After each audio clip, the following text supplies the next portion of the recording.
Leamos por favor, hermanos, Efesios capítulo 2 otra vez. Recordarán, hermanos, que la vez pasada, cuando tuvimos que interrumpir por causa de mi trabajo, habíamos dicho que al comienzo del capítulo 2 de los Efesios aparece un gran tema, y en este tema vamos a invertir esta hora. Es el tema de la naturaleza del mensaje del Evangelio.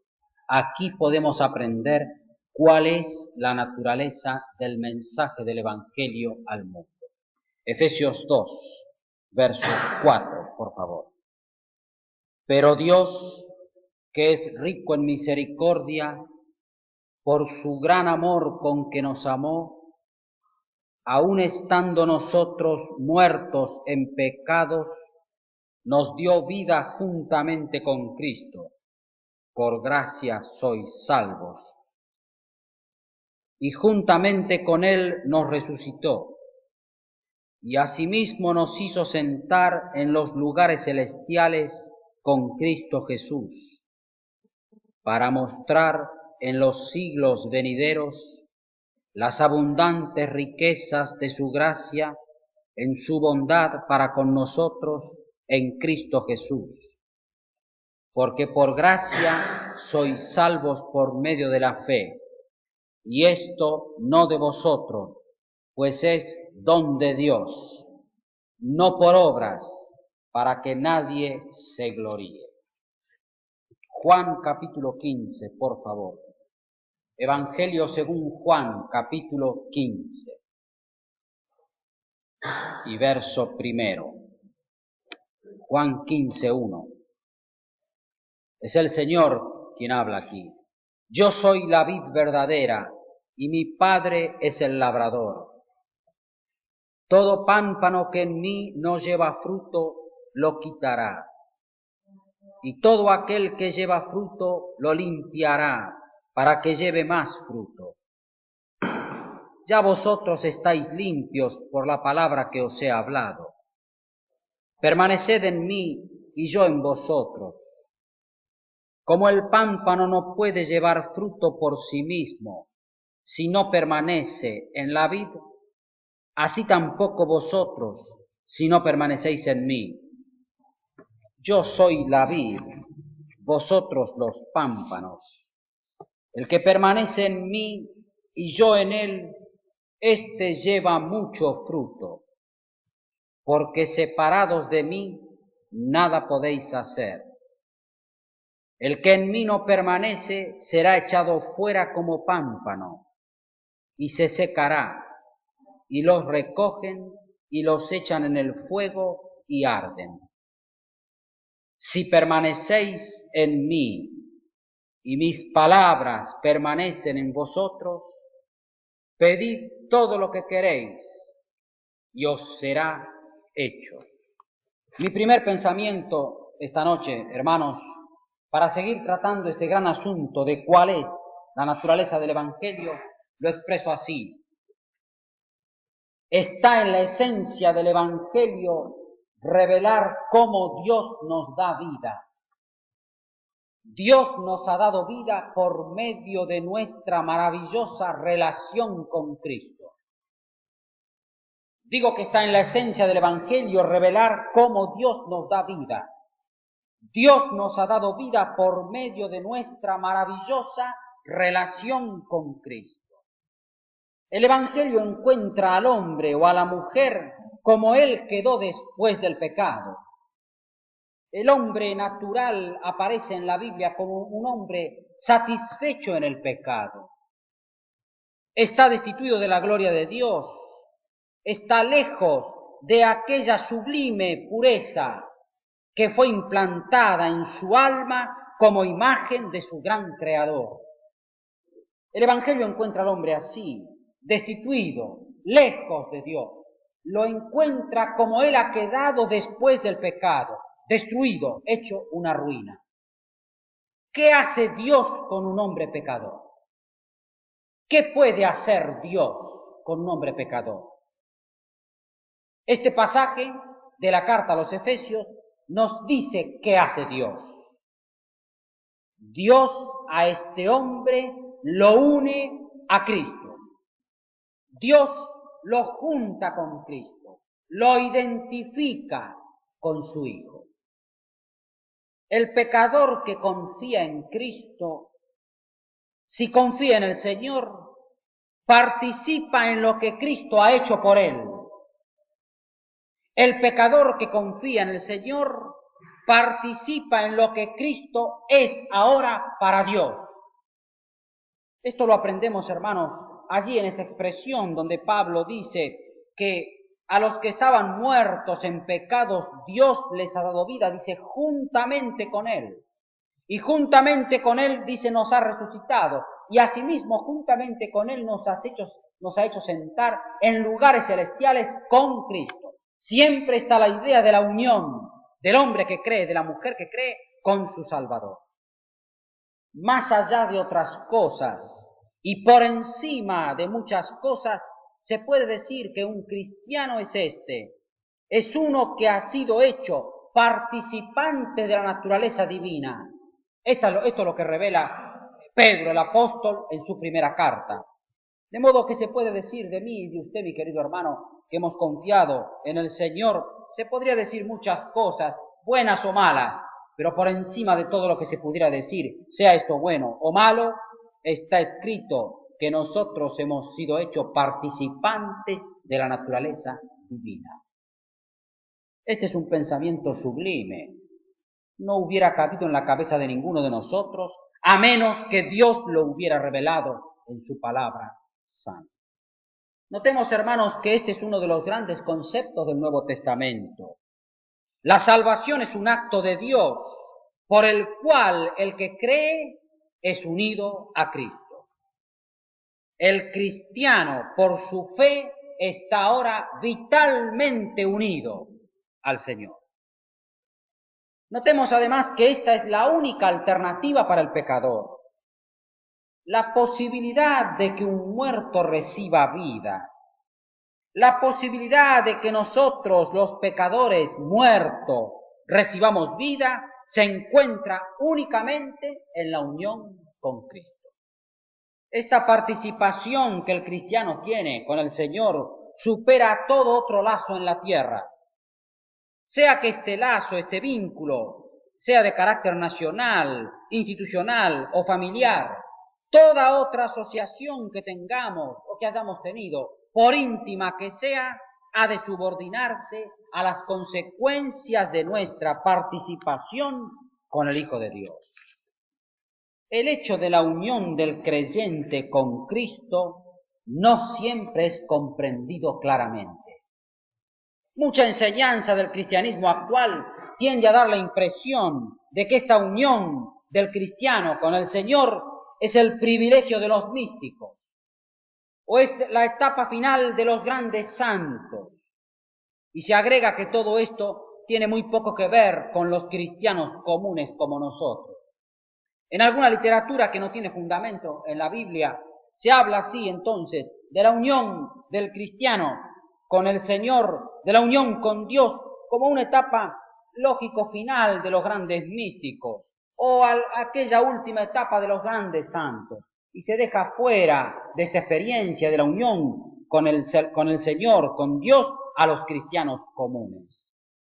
Pero la enseñanza de la Sagrada Escritura es que uno no es cristiano a menos que esté unido a Cristo. Dios habla en su palabra de que lo que pasa con el hombre que cree se denomina una nueva creación. El Espíritu Santo crea la unión espiritual por un acto regenerador. Existe ahora una unión perfecta y vital de cada creyente con el Señor. Esta nueva creación es el resultado de la posición del creyente que ahora tiene. Es la posición del creyente que ahora se encuentra, como dice la Escritura, en Cristo. Tal vez jamás se ha pronunciado en ningún lenguaje, y tampoco en la lengua castellana, una palabra que sea tan profunda en lo que implica y que esté tan cargada de significado como esta expresión en Cristo. Lo que Pablo enfatiza aquí en esta carta es que antes estábamos muertos en el pecado, no en el error, sino en el pecado, muertos no para lo bueno, sino para Dios, y muertos no solamente por un tiempo, sino para la eternidad. Antes estábamos así, y ahora tenemos vida. Podemos preguntarnos, ¿cómo ocurre esto? ¿Cómo ha ocurrido esto? Algo debía ocurrir, algo ha ocurrido. ¿Qué es este algo que debía ocurrir para que fuera posible esta unión de un pecador con el Salvador de los pecadores? ¿Qué ha ocurrido? Cristo se ha encarnado. Esto ha ocurrido. El Hijo de Dios tomó un cuerpo humano. Cristo ha tomado un cuerpo humano en el pesebre. Y Cristo ha tomado nuestra naturaleza pecaminosa en la cruz. Notemos, hermanos, que la Escritura destaca claramente que el Señor tomó nuestra naturaleza pecaminosa, se hizo pecado en la cruz y no en el pesebre. Él ha tomado sobre sí mismo nuestros pecados y ha ido al lugar del juicio. La ira de Dios ha sido derramada sobre él. Y este es el significado de su muerte de cruz. El pecado ha sido juzgado en él, en Cristo. La primera cosa que es verdad entonces con respecto al cristiano es que él en Cristo ha llegado al final de su vida y ha llegado al final de su muerte. Estábamos muertos, pero ahora hemos recibido vida porque hemos muerto con el Señor. Yo he muerto con Cristo, dice Pablo el apóstol. He muerto con Cristo a la ley de Dios, que condena al pecador. Y dice Pablo que hemos muerto con Cristo a la ira de Dios, que pasó sobre el sustituto del pecador, sobre el que reemplaza al pecador. Ha caído esta ira de Dios sobre su santo Hijo Jesús. De modo que el principio esencial del cristianismo, del verdadero cristianismo bíblico, consiste en poder decir con el apóstol, por lo tanto, ninguna condenación hay para los que están en Cristo Jesús.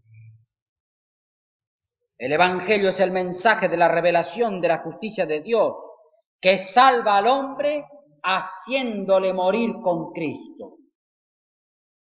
Esta profunda verdad no estaba expresada con nitidez en la profecía. Era un misterio escondido en el corazón de Dios, que se iba a producir esta unión entre la criatura y el Dios creador. El cristiano ahora no es uno que espera ser perdonado, ya está perdonado. Y él puede decir, yo estoy vivo en Cristo, tengo vida en Cristo. De modo que el mensaje del Evangelio nos enseña con relación a nuestra situación de pecado. El mensaje del Evangelio nos enseña que lejos de pasar por alto el pecado del pecador, la muerte de Jesucristo arrastra al pecador a la propia muerte. La muerte de Cristo acompaña al pecador al cadalso y le conduce a la muerte. Y en la resurrección de Cristo se demuestra que en él comienza para el hombre la vida dada por Dios, la vida que proviene de Dios. Cristo el crucificado ha traído vida para los muertos que somos nosotros. Como ha dicho el gran Calvino, no somos criaturas mortales porque un día vamos a ir al cementerio. Somos mortales porque en el pecado estamos muertos ya para Dios. Dios nos ha dado vida. Gastemos un poco de tiempo en pensar algo acerca de lo que la Escritura dice con respecto a esto. Dios nos ha dado vida. ¿Qué significa que Dios nos ha dado vida? Significa que Dios ha puesto dentro mío y dentro tuyo, mi querido hermano, un nuevo espíritu de vida. Significa que Dios, por su poderosa acción, ha puesto dentro de nosotros una nueva disposición que antes no teníamos. No es fácil explicar esto. No es fácil ver o saber cómo esto se produce, pero sí conocemos los efectos. Somos conscientes en alguna medida de este cambio operado por Dios dentro de cada hijo suyo. Tenemos ahora afectos por cosas y por personas que antes no nos interesaban.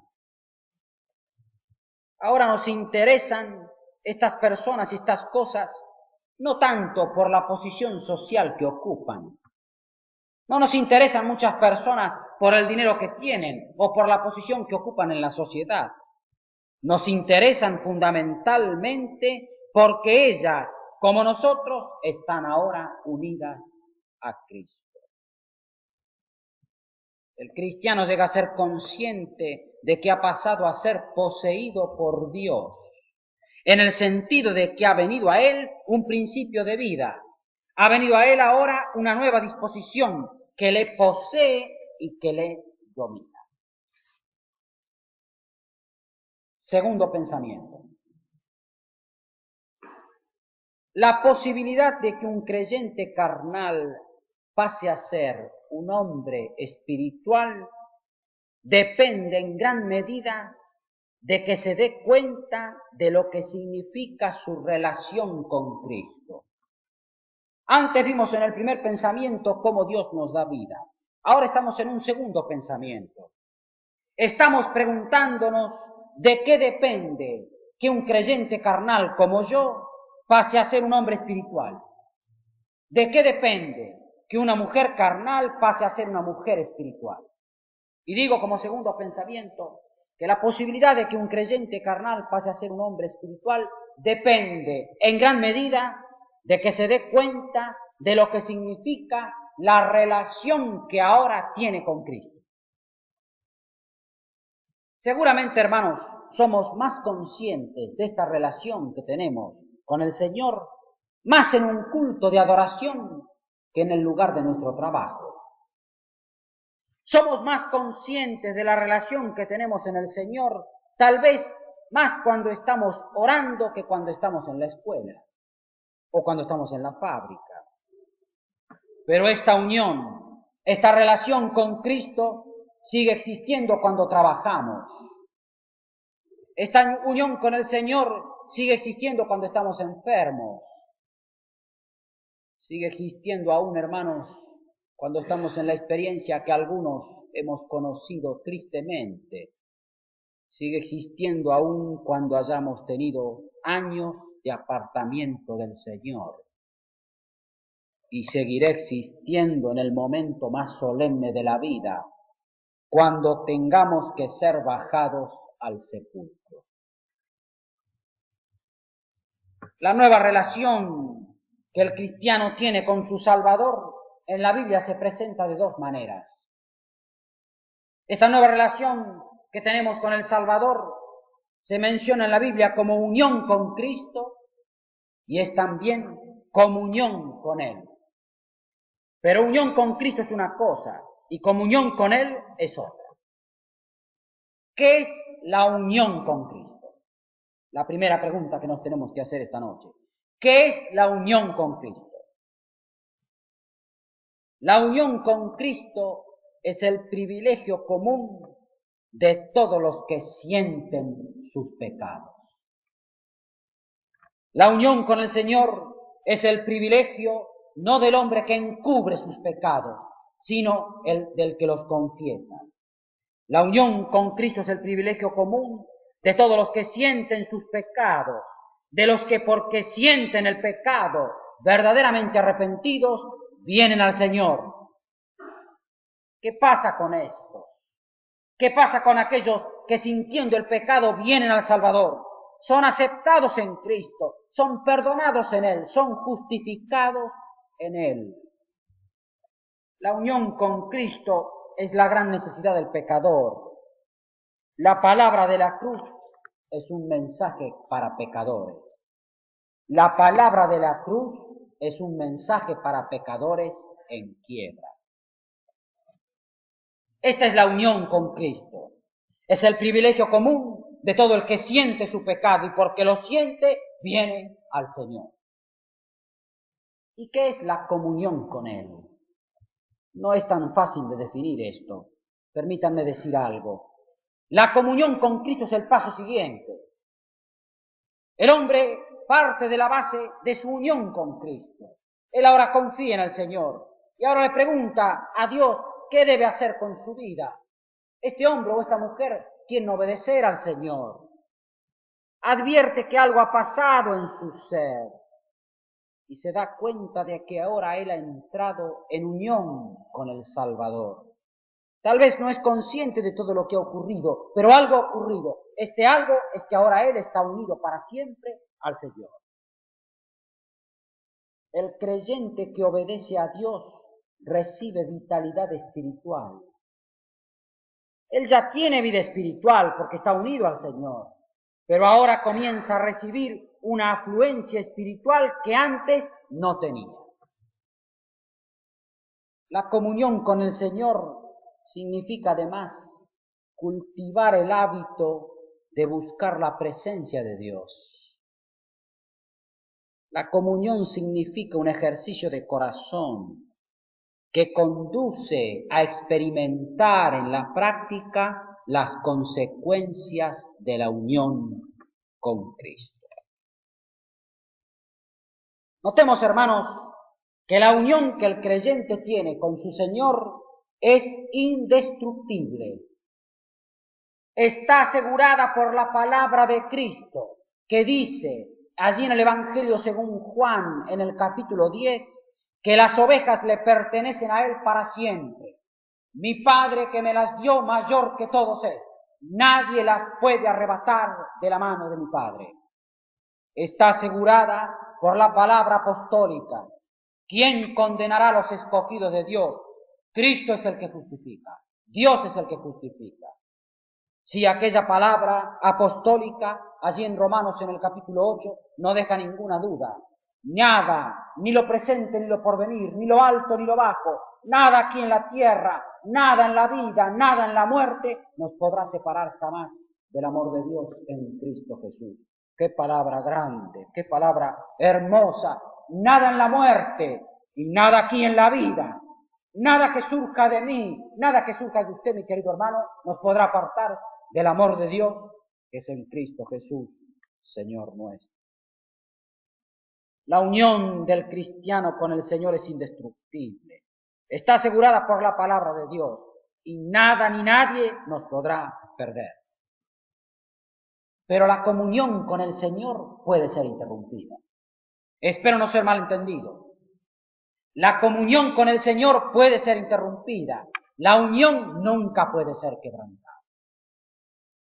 La comunión con el Señor puede ser interrumpida por el pecado o por la desobediencia. Ahora, hermanos, tanto aquel cristiano que solamente tiene unión con Cristo, como aquel otro que goza más plenamente de la comunión con el Señor, ambos tienen una misma vida, ambos tienen una misma esperanza, una sola simiente celestial en sus corazones. Ambos tienen un mismo Señor, un mismo Espíritu, y ambos tienen un hogar eterno común. Ambos tienen un mismo hogar eterno. Pero la unión con Cristo no es lo mismo que la comunión con Él. Para comprender qué cosa es la unión con el Señor y la comunión con Él, se usan a veces ilustraciones, figuras retóricas de lenguaje, cuando en realidad no hace falta usar esto. ¿Por qué? Porque este concepto sublime de la unión con el Señor y de la comunión con Él aparece claramente explicado en varios pasajes de la Sagrada Escritura. Esta unión y esta comunión con el Señor aparece en Efesios 2, donde estamos viendo. Aparece en Juan 15, vamos a hacer una mera referencia luego. Aparece además en Romanos capítulo 5 y 6 por lo menos. Aparece en otras partes también de la carta a los romanos. Aparece en Gálatas capítulo 2, en 1 Corintios capítulo 15 y en 2 Corintios capítulo 5. No vamos a entrar en detalle en esto. Por mi parte, me he deleitado en otra época y he tratado este tema en un campamento que por la gracia de Dios pude tener a comienzos de este año. Digo que por mi parte he estudiado esto bajo un gran título. El título le he puesto para ayudarme a pensar: la identificación del cristiano con Cristo. Pregúntese, mi querido hermano, cuando lee la Escritura, ¿dónde aparece este gran concepto? Y pídale a Dios que lo ilumine. Pídale a Dios que lo ilumine acerca de lo que significa la identificación del cristiano con Él. En Efesios 2, de modo que, hermanos, lo que quiero subrayar aquí, en este punto, es que no hace falta dar rienda suelta a la imaginación humana para saber en qué consiste la unión con el Señor o la comunión con Él. No hace falta, porque la Escritura revela en qué consiste. Aquí en Efesios 2, que apenas hemos visto, el apóstol compara a Cristo con la cabeza de un cuerpo y compara a los creyentes con los miembros de ese cuerpo. Digo, hermanos, lo estoy mencionando apenas. Este gran asunto de la Iglesia, también he tenido, por la gracia de Dios, tiempo de deleitarme en el gran tema de la Iglesia. Me parecía al principio un tema, ¿qué diré? Lo digo con el mayor respeto, con temor delante de Dios. Me parecía un tema árido, muy conocido. Cuando me metí en el asunto, me deleité más de una vez, y más de una vez estudiando la Escritura acerca de la Iglesia, me arrodillé y le di gracias a Dios por lo que me acababa de revelar, de lo que Él ha hecho con su santa Iglesia. No quiero distraerme, pero la Iglesia es un santuario para que Dios viva adentro. Es cierto que este edificio está hecho para que nosotros estemos aquí. Gracias a Dios por él. Cuando lo hemos dedicado al Señor, le hemos agradecido. Yo también pertenezco a una congregación que tiene así unas paredes de piedra como esto. Pero Dios no habita allí. La iglesia somos nosotros. La iglesia es un santuario. La iglesia se levanta en todo el mundo para morada de Dios en espíritu. No me quiero detener porque vamos a pasar mucho tiempo en esto. Lo que quiero subrayar entonces, hermano, es que aquí, en la carta a los Efesios, en el capítulo 2, esta unión del cristiano con el Señor aparece con la idea de un cuerpo. Cristo, la cabeza del cuerpo, y los creyentes, los miembros de ese cuerpo. Piense en esto, pídale a Dios, pídale a algún hermano que le explique, y va a encontrar, hermano, la belleza de la revelación bíblica. Hay una unidad, es un solo cuerpo, y esta unidad consiste en una relación vital con el Señor. Otro pasaje muy grande, que apenas si lo voy a mencionar ahora, es el de Juan capítulo 15, que en parte hemos leído. El Señor compara, Él mismo compara la unión entre Él, el Señor, y el creyente con la relación que existe entre la vid y los pámpanos. La vid, este arbolito, este arbusto, tan débil, tan frágil, como la vemos nosotros, lo vemos como un tronquito y unas ramas, se pueden quebrar con la mano, pero cuánto fruto que lleva, qué belleza que da, cómo cubre del calor, cómo produce fruto en abundancia. Allí está esa figura sencilla que el Señor ha mostrado, la relación que existe entre el tronco y la rama. El Señor la compara a la relación que existe entre Él y cada uno de nosotros. ¿Qué aprendemos, hermanos? Insisto que lo estoy mencionando nomás. Aprendemos primero que se trata de una relación orgánica. ¿Qué quiere decir que se trata de una relación orgánica? Que no se trata de una relación organizada. Yo puedo organizar cosas muertas, puedo organizar piedras, las puedo poner en orden, pero en sí mismas son muertas. Cuando una cosa tiene una relación orgánica, la vida es lo que los une. La relación que yo tengo con el Señor es una relación orgánica, porque yo tengo la vida de Él. Y usted, mi querido hermano, tiene lo mismo, tiene la vida de Dios en su corazón.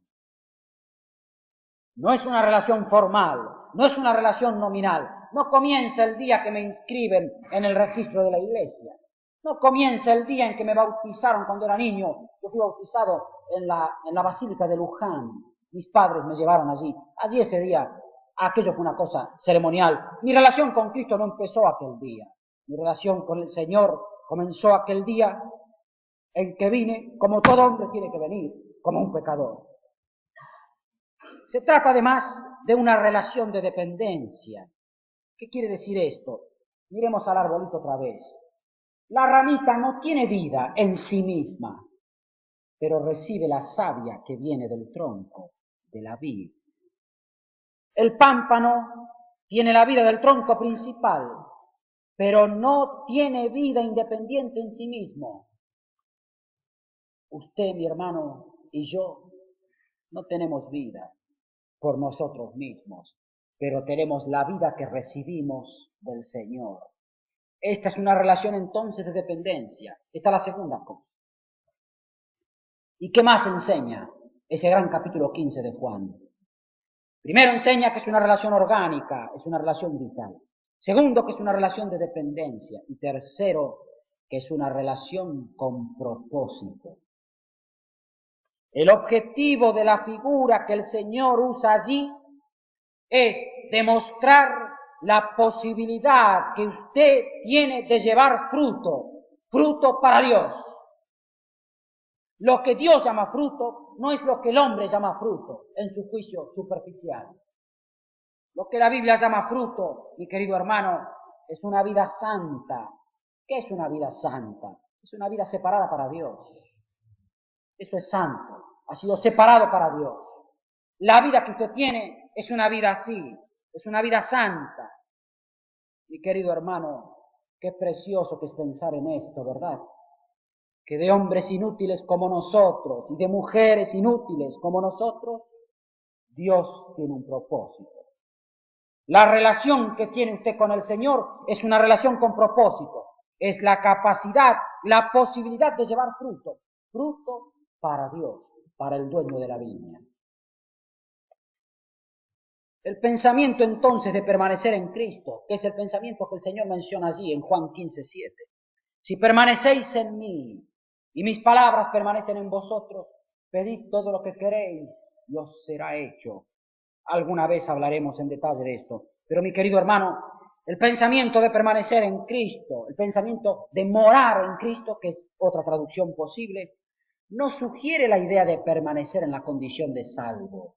Nada de esto, sino que indica un estado de comunión con Cristo para aquel que ha entrado en unión con Él.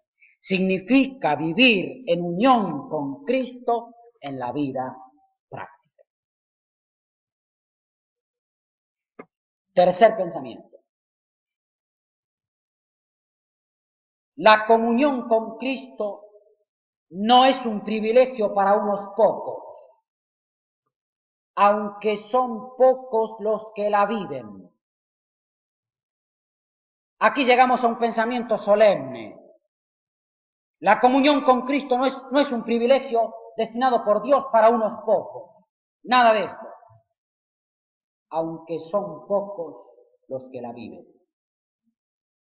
Muchos creyentes nunca pasan más allá de este estado de unión con el Señor. En parte por ignorancia de la Escritura, en parte por indolencia, sobre todo aquella indolencia que nos hace escuchar a Dios con oídos distraídos. Ponemos la cara y el corazón está lejos. Ponemos la cara y el oído íntimo del alma está puesto en otro lugar. Digo, mis queridos, en parte por ignorancia de la Escritura, en parte por indolencia. Cuando Dios habla, en parte por amor secreto al mundo, esta cosa preciosa. Ayer hemos escuchado un mensaje precioso aquí, acerca del mundo. Si no estuvo, mi hermano, consígase la copia y léalo en su casa. En parte por amor secreto al mundo, en parte por algún pecado no mortificado. ¿Qué diré yo, hermano? ¿Quién entre nosotros no padece con frecuencia de esto? De algún pecado que no hemos aprendido a mortificar. Algún hábito, alguna cosa que nos parece livianita, pero que puede interrumpir la comunión con el Señor. Digo, que en parte por ignorancia, en parte por indolencia, por amor secreto al mundo o por algún pecado no mortificado, la mayor parte de los cristianos se conforman con poca fe, se conforman con poca esperanza y con poca paz.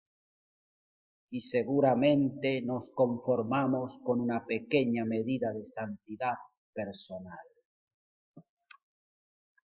Este es el resultado de ignorar que Dios tiene un diseño para la vida. Este es el resultado de bajar la mirada a las cosas comunes, a las vidas mediocres que todos vivimos.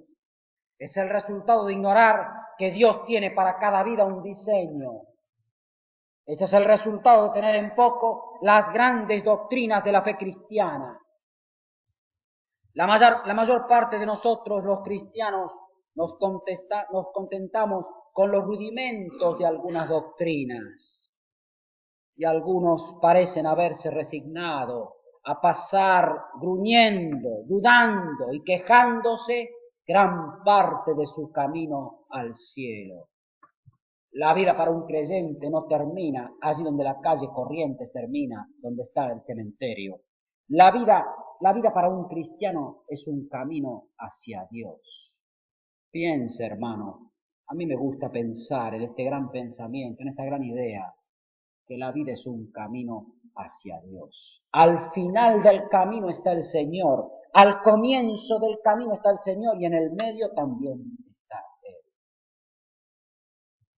Sí, mis queridos hermanos, muchos de nosotros nos conformamos con una vida mediocre, pero la comunión con Cristo es el privilegio de aquellos creyentes que están continuamente esforzándose en la gracia. La comunión con el Señor es el privilegio de aquellos que están continuamente esforzándose en la fe, están esforzándose en el conocimiento de la palabra de Dios, están esforzándose en algo de lo cual escuchamos muy poco, están esforzándose en la conformidad con la mente de Cristo.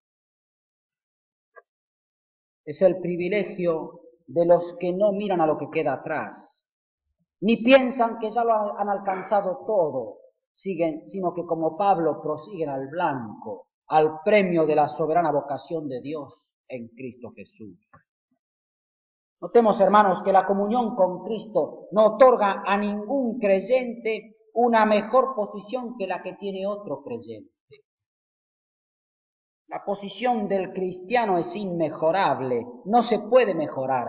Él está en Cristo, esta posición no puede ser mejorada. Pero el que vive en comunión con Cristo, ese sí que tendrá los verdaderos rasgos del carácter de Cristo. Yo conozco varios hermanos y hermanas que revelan esto. Yo conozco varias personas que reaccionan mostrando algo de los rasgos del carácter del Señor. Ninguno será jamás más humilde que el que vive en comunión con Cristo. Ninguno será jamás más consciente de su propia debilidad que el que vive en comunión con el Señor. Ninguno será jamás más consciente de la corrupción innata de su corazón que el que vive en comunión con Cristo.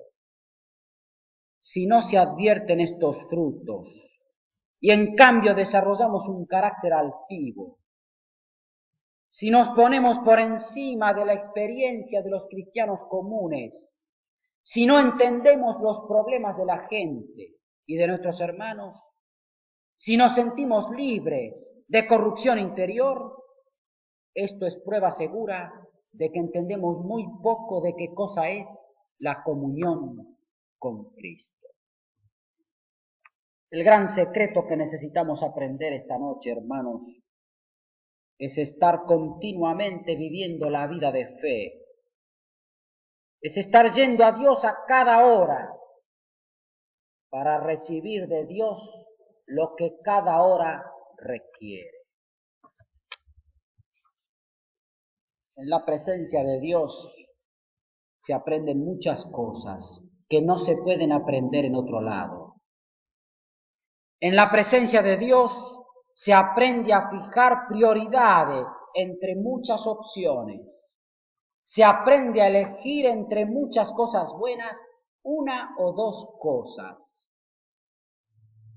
El verdadero hombre espiritual no gasta su vida con muchas cosas. Quizá hace muchas cosas, pero sus objetivos los tiene seleccionados. En la presencia de Dios se aprende a aborrecer el pecado que mancha el testimonio. En la presencia de Dios se aprende que solo su voluntad es lo mejor ante cada encrucijada de la vida. La comunión con Dios no es el estado del hombre que nunca tiene problemas, ni tampoco es el privilegio del hombre que se sienta digno de ella. Por el contrario, la comunión con Dios puede y debe ser buscada en medio de dificultades y en medio de los conflictos que toda vida cristiana tiene. ¿Cuál tiene que ser entonces la actitud frente a estas dificultades, frente a estas preocupaciones legítimas de la vida? No puedo permitir que estas dificultades determinen mi conducta y no puedo permitir que estas dificultades controlen el pensamiento. ¿Qué hace el hombre irresponsable? ¿Qué hace el hombre del mundo que no conoce al Señor? ¿Qué hace el cristiano carnal que depende de sí mismo frente a los problemas? Él trata de eludir los problemas o de resolverlos según su propia mentalidad y según su propia capacidad. La actitud del hombre espiritual, del hombre que busca la comunión con Dios, la responsabilidad del hombre que busca la comunión con Dios no es resolver los problemas. Su responsabilidad es otra. Su responsabilidad es encarar cada problema buscando la comunión con Cristo para cada problema. De modo que la comunión, lejos de ser una cuestión abstracta, es de alto valor práctico para la vida. Un hombre o una mujer creyente puede estar pasando por serios problemas, pero con su actitud ha de proclamar que no se conformará con menos que con los beneficios totales del Evangelio de Cristo. Dentro de estos grandes privilegios que el Evangelio de Cristo nos ha traído, el Señor nos llama. El Señor nos llama a reconocer su autoridad. El Señor nunca cede en este punto. Él nos llama a que reconozcamos su autoridad. El Señor nos llama a que consultemos su opinión. La única opinión que vale la pena ser conocida.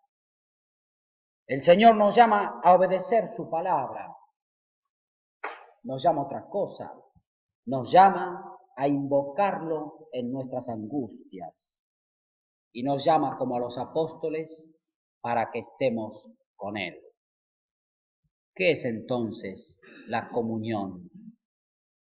La comunión es un constante retorno a Cristo. La comunión es un constante retorno